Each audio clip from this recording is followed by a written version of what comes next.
Now, why Medicaid doesn't work separate from the rest of the health system, thinking about just Medicaid and thinking about poor and disabled individuals that we deal with, there's some very specific reasons. First is because healthcare providers and, frankly, the state are not prioritizing those most in need.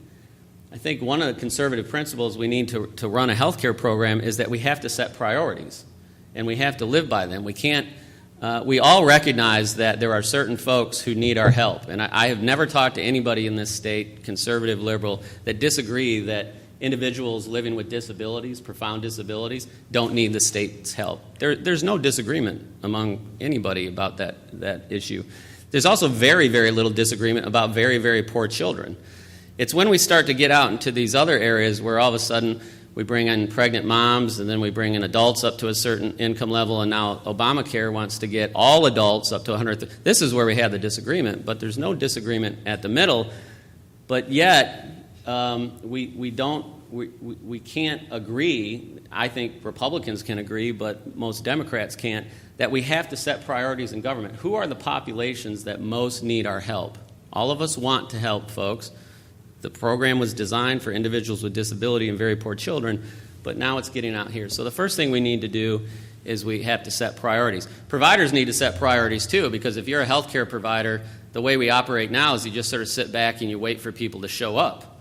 And if you walk in and you need healthcare services, we're going to give them to you. If you walk in and you don't need health services, we're going to give them to you anyways because we're afraid of being sued, or we're afraid of poor satisfaction scores, or because we get paid to do it anyways. So, if we can, we'll give you a little bit of help. But the people who most need our help, again, those people at the center of our concentric circle, the people who have profound problems that we all agree the state probably needs to help, they're sleeping under a bridge somewhere, or they're shut in their house somewhere.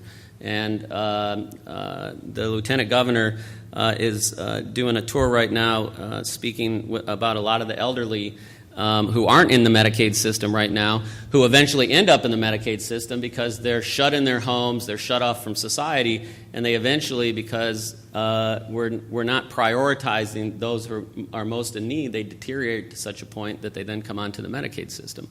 And so what we really need to do as a state is decide where our priorities lie and then meet those commitments. And then as providers, we need to say, who are the people in the world that we're paid to care for that most need our help? Not just whoever walks on in, let's give them services because that's how we get paid.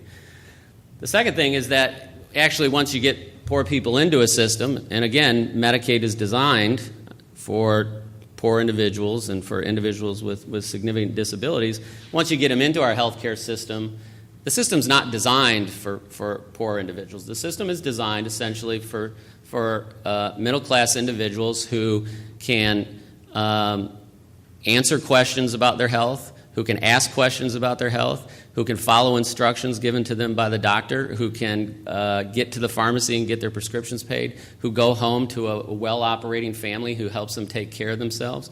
But that's not the system where many individuals that we're charged to take care of live in. They have profound problems actually following basic instructions, describing their own health, taking care of themselves once they get home. And so we can do everything perfect inside the doctor's office. We can diagnose correctly, we can write the right prescription. But once they walk out the door, if it all breaks down because of all these other barriers, what's the point? Why do we spend all that money on a doctor's visit that the minute people walk out the door, it doesn't have any practical effect? And that's what's happening right now. And so again, the Affordable Care Act is trying to shove everybody into this system that's not designed for them. And from a Medicaid perspective, that absolutely makes no sense to us. And so we're going to talk about our strategy, and our strategy focuses on a few things. One, prioritizing. We have to prioritize the individuals who we think there's agreement that the state needs to provide help to. We can't provide everything to everybody, and that's what somehow Obamacare is trying to do right now. Two, we've got to design systems that actually work for these people, and that doesn't necessarily mean a Medicaid insurance system. Giving someone a Medicaid card is not a guarantor of health, as you saw on that very first map.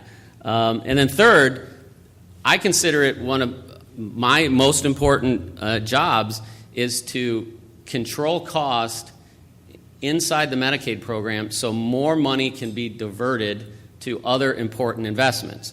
And so the legislature can decide to invest more in roads. The legislature can decide to invest more in education. The legislature can decide to send some money back to the taxpayer. Now, I believe in that because that is what drives health. I've been told by legislators before to not talk about those things. You shouldn't be talking about education. You shouldn't be talking about sending money to roads. You shouldn't be talking about economic growth because you're just health. Well, as a healthcare professional, as a public health professional, those are the things that drive health the most, and they can't understand that.